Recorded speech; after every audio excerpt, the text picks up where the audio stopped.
আসসালামু আলাইকুম প্রিয় দর্শক। আজ আমরা ইসলামের ইতিহাসের সবচেয়ে বিস্ময়কর এবং অলৌকিক ঘটনা ইসরা ও মেরাজ নিয়ে কথা বলবো। এই সফরে আল্লাহ তাআলা আমাদের প্রিয় নবী হযরত মুহাম্মদ সাল্লাল্লাহু আলাইহি সাল্লামকে এমন সব মর্যাদা দান করেছেন যা আর কোনো নবীকে দেওয়া হয়নি। আজকের ভিডিওতে আমরা জানব মেরাজ সফরে নবীজি সাল্লাল্লাহু আলাইহি সাল্লাম কার কার সাথে সাক্ষাৎ করেছিলেন এবং সেই সাক্ষাতের তাৎপর্য কী। এক রাতে আল্লাহর আদেশে নবী করিম সাল্লাল্লাহু আলাইহি সাল্লামকে মক্কা থেকে বাইতুল মুকাদ্দাসে নিয়ে যাওয়া হয়। এটাই ইশরা। সেখান থেকে শুরু হয় মেরাজ, অর্থাৎ আসমান সমূহে আরোহণ। এই সফরে তার সঙ্গী ছিলেন হযরত জিবরাইল আলাইহিস সালাম।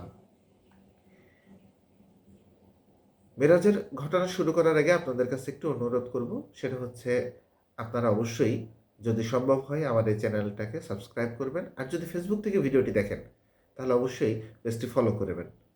চলুন মূল ভিডিও শুরু করা যাক। বন্ধুরা, মেরাজের শুরুতেই এক ঐতিহাসিক ঘটনা ঘটে। সেটা হলো বাইতুল মুকাদ্দাসে নবীজি সাল্লাল্লাহু আলাইহি সাল্লাম সব নবী ও রাসূলদের ইমামতি করে নামাজ আদায় করেন। এটা প্রমাণ করে হযরত মুহাম্মদ সাল্লাল্লাহু আলাইহি সাল্লাম ছিলেন সব নবীর নেতা এবং সর্বশেষ রাসূল। প্রথম আসমানে নবীজি সাক্ষাৎ করেন হযরত আদম আলাইহিস সালামের সঙ্গে। আদম আলাইহিস সালাম তাকে স্বাগত জানান এবং বলেন, স্বাগতম হে নেক সন্তান ও হে নেক নবী। এখানে নবীজি সাল্লাল্লাহু আলাইহি সাল্লাম দেখেন ডান দিকে তাকালে হাসি আর বাম দিকে তাকালে কান্না। এটি জান্নাত ও জাহান্নামের দৃশ্যের ইঙ্গিত বহন করছিল। তারপরে দ্বিতীয় আসমানে নবী করিম সাল্লাল্লাহু আলাইহি সাল্লাম সাক্ষাৎ করেন হযরত ঈসা আলাইহিস সালামের সঙ্গে এবং হযরত ইয়াহইয়া আলাইহিস সালামের সঙ্গে।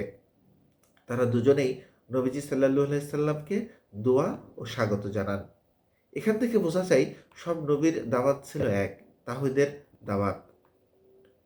তৃতীয় আসমানে ছিলেন হযরত ইউসুফ আলাইহিস সালাম। নবীজি সাল্লাল্লাহু আলাইহি সাল্লাম বলেন, তাকে অর্ধেক সৌন্দর্য দেওয়া হয়েছে।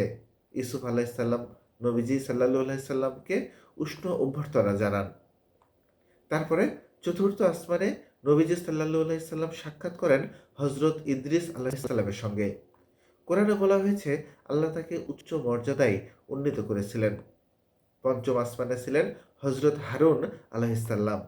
তিনি নবীজি সাল্লাল্লাহু আলাইহি সাল্লামকে দেখে খুশি হন এবং দোয়া করেন। ষষ্ঠ আসমানে তিনি দেখা করেন হযরত মূসা আলাইহিস সালামের সঙ্গে। এটি অত্যন্ত গুরুত্বপূর্ণ। মূসা আলাইহিস সালাম নবীজিকে দেখে কেঁদে ফেলেন, কারণ তার উম্মত সংখ্যা অনেক বেশি। পরবর্তীতে নামাজের সংখ্যা কমানোর পরামর্শ এই মূসা আলাইহিস সালামই দিয়েছিলেন। সপ্তম আসমানে নবীজি সাল্লাল্লাহু আলাইহি সাল্লাম সাক্ষাৎ করেন হযরত ইব্রাহিম আলাইহিস সালামের সঙ্গে। তিনি ছিলেন বাইতুল মামুর এর পাশে। ইব্রাহিম আলাইহিস সালাম নবীজি সাল্লাল্লাহু আলাইহি সাল্লামকে বলেন তার উম্মতকে জান্নাতের সুসংবাদ দিতে।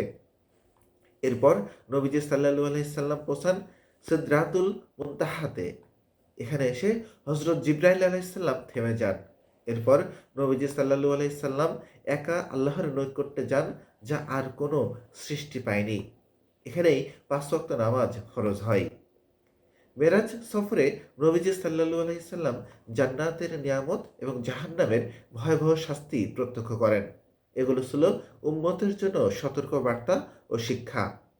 প্রিয় দর্শক, মেরাজ সফর শুধু একটি অলৌকিক ভ্রমণ নয়, এটি আমাদের জন্য নামাজের গুরুত্ব, নবীজির মর্যাদা এবং আখিরাতের বাস্তবতা স্মরণ করিয়ে দেয়।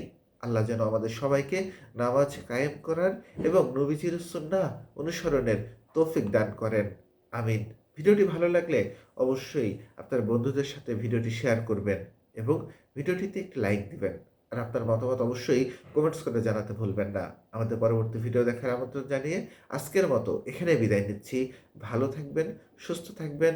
আসসালামু আলাইকুম আ রহমতুল্লাহ।